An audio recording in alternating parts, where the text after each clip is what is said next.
Hello and welcome to Japan Lyric Room. I'm so glad you could join us today. It's great to be here. In this show, we take the time to really savor the lyrics of Japanese songs. We're exploring the meanings hidden in the phrases and digging into the unique Japanese cultural backgrounds behind them. It's all about listening with a fresh perspective. It really is. And, lyrics are such a window into a culture's soul. By looking closely at how emotions are phrased, what's said, and maybe more importantly, what's left unsaid, we can learn so much. Absolutely. And for today's session, we have a true classic. We're stepping into the neon-lit world of the 1980s with Kanashimi ga to mara nai. Or in English, I Can't Stop the Loneliness. By the legendary Anri. Anri, this is quintessential listening. If you're looking for a track that just symbolizes 80s city pop, this is definitely one of them. It really is. And the first thing that hits you is that groove. It's so bright, it's upbeat. Oh yeah, those horns, that bass line. Yeah, it makes you want to, drive down a Tokyo highway at night. And this is where it gets so interesting. Underneath that shiny, optimistic sound, the lyrics are just completely heartbreaking. That's the defining contrast of the song, and honestly, a lot of city pop. It's this beautiful, almost deceptive structure. Deceptive, that's a good word for it. You have this light, danceable sound, but it's hiding these deep, painful emotions. It's all about urban romance, misunderstandings, and feelings conveyed through atmosphere, not direct words. It's that crying on the dance floor vibe, but with a very specific Japanese narrative style. So let's get into it. We're going to walk through the song, phrase by phrase. Let's do it. We have to start right at the title, the chorus phrase itself. Kanashimi ga to mara nai. Now, here is the cultural nuance you need to know. Sadness flows on its own, beyond the singer's control. This is such a great place to start because it highlights what our notes call the Japanese tendency to subjectify emotion. What exactly does that mean? Well, think about how we'd say it in English. Probably something like, I can't stop my sadness. Right. I am the subject. I'm the one doing the action or failing to do it. Exactly. It centers on your own will. But in this Japanese phrasing, the emotion itself, the sadness, is the subject.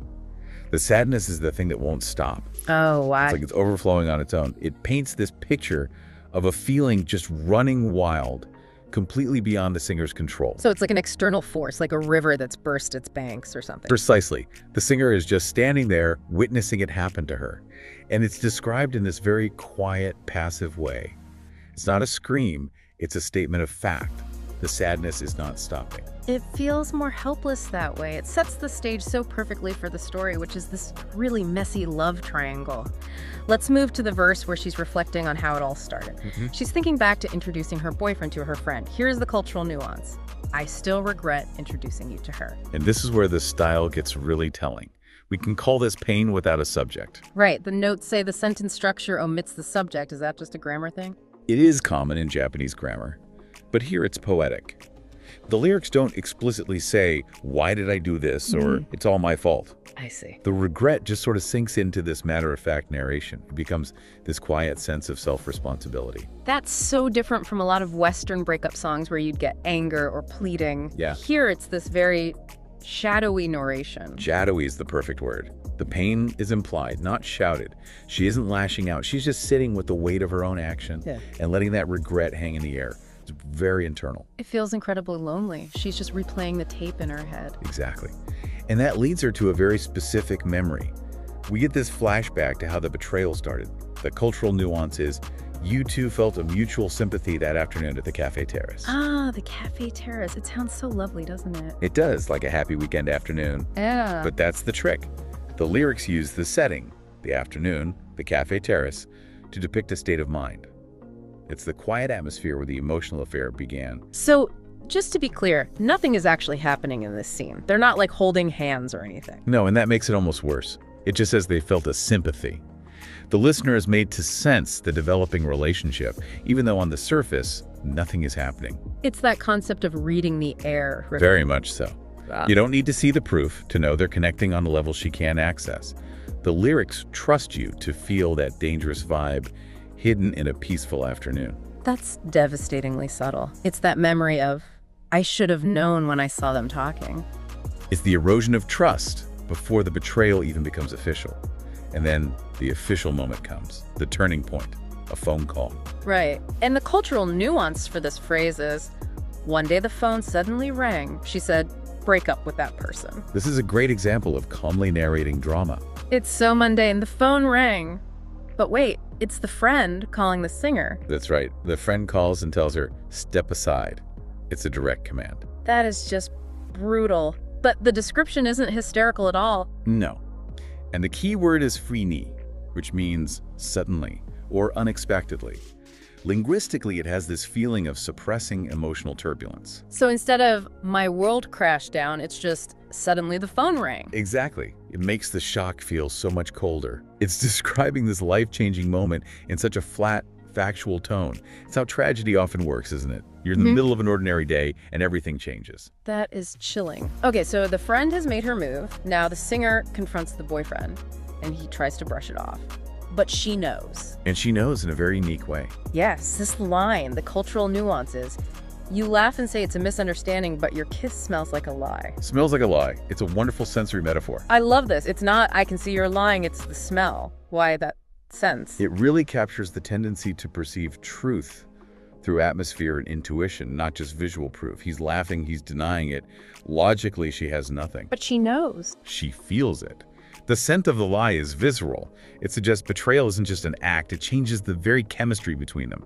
His kiss doesn't feel like him anymore. It's like the lie has physically contaminated him. Exactly. The truth is in the sensory details, not the words. In a high-context culture like Japan, the words are often just the public facade, the tape-me. But that smell, her intuition, that's the real truth, the hane. Speaking of sensations conveying truth, we get to the next phrase. This might be the saddest part of the song for me. It's incredibly sad. It's about being held, the cultural nuances.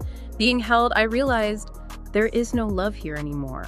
This explores a very delicate emotional aesthetic, realizing loss during a moment of kindness. That is just heartbreaking. A hug is supposed to be reassuring. It's supposed to be comfort. Sure. But here, the act of being hugged is exactly what reveals the emptiness.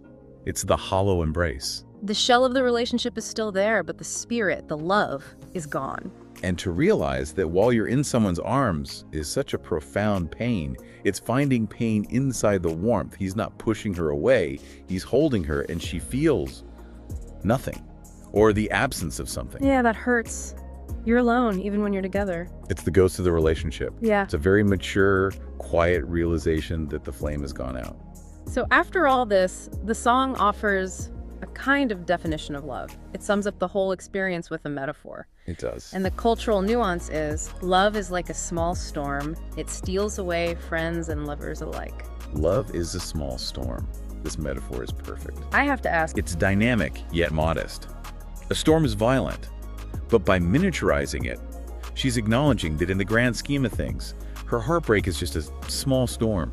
It summarizes the whole emotional style of the song, depicting massive pain with a quiet, restrained voice. it's like she's saying, this destroyed my world, but the actual world just keeps turning. Yes, it's a personal catastrophe contained in the teacup of her life.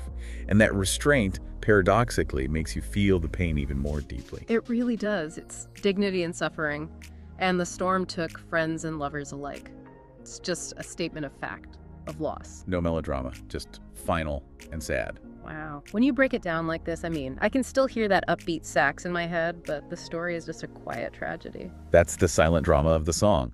It recounts all these unspeakable regrets, the void of love noticed in a simple touch. And it does it all without ever raising its voice. Exactly. It succeeds by not talking big about emotions. It uses scenery, metaphors, gestures. It conveys the scars of the heart through these subtle atmospheric details. It's a masterpiece of juxtaposition. That groovy sound carrying this delicate, heartbreaking story. And that really is the beauty of city pop lyrics. They capture the complexity of urban life, the bright lights, and the lonely hearts living right underneath them. Well, I think I need to go listen to this song again right now. I have a feeling I'm going to hear it in a completely new way. I hope so. It really does stop being just a pop song and becomes more like a short story. Thank you to everyone listening for tuning in to this audio. We really appreciate you spending your time with us. We truly do. We pick up various Japanese songs and update detailed explanations on our website. If you want to taste the lyrics more deeply, please check out the link in the description. There's always more to discover. And if you like this program, please subscribe or follow the channel. We would love to have you back. And we do want to hear from you. Yes. If you have any thoughts on today's song, or if there are other songs you want us to cover, please let us know in the comments. We love reading your requests. Until next time. See you next time. This was Japan Lyric Room.